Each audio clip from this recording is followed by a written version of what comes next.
They called her the Blood Countess. Inside the walls of Cactus Castle, young girls arrived believing they had found honest work. They never left. Servant girls, some as young as 10, were lured with promises of food, shelter, and wages. Instead, they became prisoners in a private hell ruled by Elizabeth Báthory. Survivors later described endless beatings. Burning skin with hot tongs. Flesh torn open with scissors. Needles driven into lips, arms, and breasts. Victims left bleeding on cold stone floors. Some were stripped naked, covered in honey, and abandoned for insects to consume them alive. Others were forced into freezing water after being burned, their bodies collapsing from shock. Báthory didn't only torture. She studied pain. She sliced skin between fingers. Cut off noses. Mutilated genitals. Bit into faces and limbs.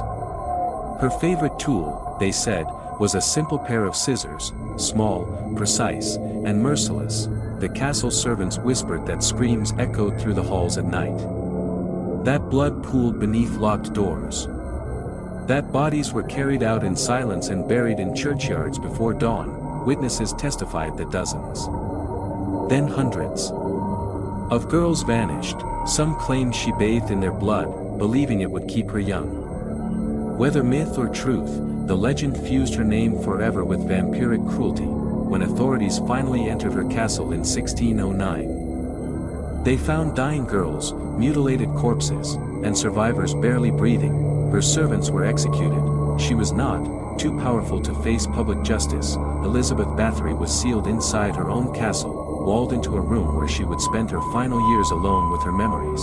She died in 1614. No grave is known, no victim count confirmed, only a legend soaked in blood. And a question that still haunts history: was she a monster, or was the monster even worse than the stories ever dared to tell?